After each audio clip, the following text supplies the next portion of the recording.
Yabona uNcamalala ngendlela anamandla ngakhona. Uma ungaphansi kompheme waNcamalala, kuyenzeka ukuthi amandla kaNcamalala akusebenzele nawe. Bese uyadideka uyitshela ukuthi amandla akho, kanti cha. Lento le ingicabangisa istory ehleze sikhulunywa uMamhlongo laphaya kade ngisikhunjuzwa nawuxulu namhlanje ukuthi eBhayibhelini uJesu wagibela imbongolo. Le mbongolo yandlalelwa ihlahla la amasundu ukuze izodidisa umkhondo ongabonakala ukuthi ihambe kuphi.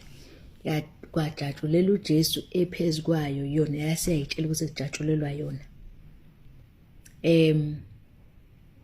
Sinayo-ke le nkinga yokuba zimbongolo ukuthi uyitshela ukuthi kupraiswa wena kanti kupraiswa lokho kuphezu kwakho. Singabantu nje siyakuthanda ukuthandazwa nanoma isidingo singekho. Ngathi singayiqaphela lento yamandla ingasishayi.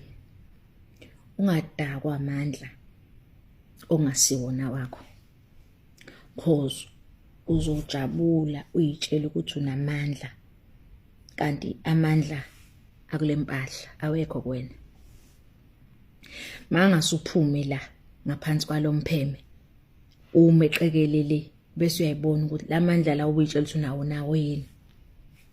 Ngoba nathi as ama members akwi grassroots mangabe sikubona ukhuluma izinto ezinhle ngalo sonke siyajabula sikujabulele kwawena sikuthande. Kahle kahle akusiwena esikuthandayo, sithanda lo okhuluma kahle ngaye. Sithanda lo omsebenzela kangaka thina nangahle simthandayo. And indlela ozothandwa yibona wonke umuntu ngayo ingenxa kalo. Ukube lo akenzanga lo, ngaba ubonakala, ngaba waziwa. So lento yamandla inako ukuthi ikwenza ukuthi bese abantu ungababoni ngoba uyitshela ukuthi wena unamandla. Mawukhumbula umfana lo wangaliya lapha yasiphuma khona eGibhithe, umfana wathi mangabe ichaza wathi uhulumeni unamandla kanti udidwa ukuthi abantu bamnike amandla. Wase wabona ngazuthi yena uwanikwe iposition yakhe, yena uwanikwe ukuthukephi. Wabona ngathi lawa amandla wakhe kanti lawa amandla wabantu ibona wabeke kuyena. Wase wadudwa amandla. Amandla kayadakana. Mele nje amandla ifame lezo zinto zo2 uyiqaphele. Ngoba mabe ungayiqaphele zizokushaya phansi.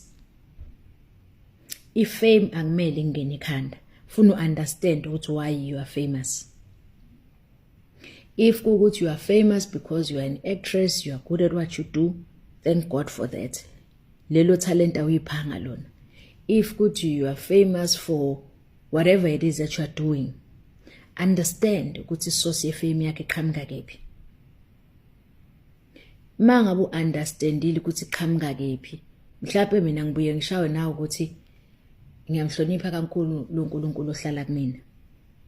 Ngiyamhlonipha ngalendlela. So I understand ukuthi everything engiyenzayo from acting career yami, mangabe abantu bengibona bengijabulela bese sikhumbula kule movie, ngiya understand ukuthi it's not about me. Nanokuthi futhi mhlawumbe acting career yami ingabi as big as it could have been, nalokho ngiyambonga uNkulunkulu ngakho because mhlawumbe ngaba ngikhuluma kanje namhlanje, mhlawumbe ngaba ngiunderstandanga lento yefame, mhlawumbe kube ayizanga ngamanconzo ngaba ngaze ngiunderstand. Ngenxa yamanconzo efike ngawo kumina yenze ukuthi ngithathe isikhathi sami ngi-understand ukuthi kwenzakalani. Abantu uma bengibona bengijabulela, abajabuleli mina, bajabulela ithalente elikimi. Ithalente elikimi ngiliphiwe ubani? Ngiliphiwe uNkulunkulu. So angikwazi ukuthi bese ngikhukhumala ngidlulela abantu abasuke bengijabulela, ngoba at the end of the day bangibuka kuma-TV abo, imali zabo ikhokhela lawa ma-license. So ngaso sonke isikhathi kumele ngibe grounded. And then hlatla leyo ke mina I speak on iside le fame, kodwa kuyiside lamandla ngihlezi ngizwa ngabantu ukuthi excuse me, inkinga yami ngiyayingabaza amandla ami. Yabo nje khona uhleze esho njalo ethi hayi wena Makhumalo inkinga yakho uyayingabaza amandla akho. Hayi ukuthi ngiyawangabaza amandla ami, ukuthi ngiyazi ukuthi lamandla akusiwa wami.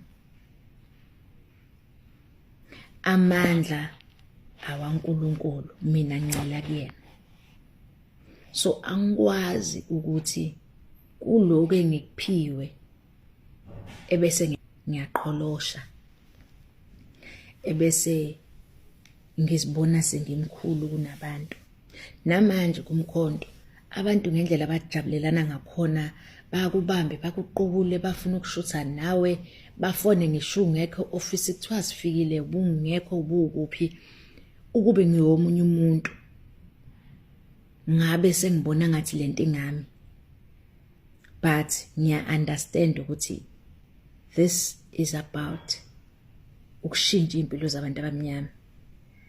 It is about ukubuyisa ukuhlonipheka kumuntu omnyama, isithunzi kumuntu omnyama. And I understand ukuthi it is not about me. Yes, I might be popular to a certain extent, but angikho popular just because popular. I'm popular because I'm on a mission, and that mission is not my mission. Mission kaNkulunkulu. I always say ukuthi ngiyabonga ukuthi uNkulunkulu angiphilise ngesikhathi sikalo baba. Yabona uNkulunkulu ungiphilise ngalesi sikhathi ngakwazi ukuthi ngilekelele icebo likaNkulunkulu ngempilo kaBaba uZuma. Guys, for me that's enough. Ukuthi nje uNkulunkulu ungikhethile, wenza umqondo wami ukuthi uhlambuluke, ukwazi ukuthi ubone uright no wrong, ungilekelelile, ngoba phela akusikona ukuhlakanipha kwami, akusikona ukwazi kwami, kodwa umusa nje kaNkulunkulu ukuthi awenza umqondo uqaqeke, ungacabanga ujike eduzane, ubone ukuthi lento eyenziwa uZuma imayelana nani. And ngifuna ukuthola ukuthi mina yami indimi ngakuphi kulo mcimbi omkhulu ongaka. And emcimbini abanye basuke be ama guest, abanye basuke be i-catering team, abanye basuke bewashe izitsha, kodwa wonke umuntu ubalekile ngawo zonke iy'teji zabo. So nalapha ke emandleni ngathi singaqonda ukuthi amandla akusiwa wethu, akusiwona wethu, asingawa abuse, ngoba sawa abuser hayi angisho ukuthini, kodwa nje ngiyasho ngithi amandla awaNkulunkulu.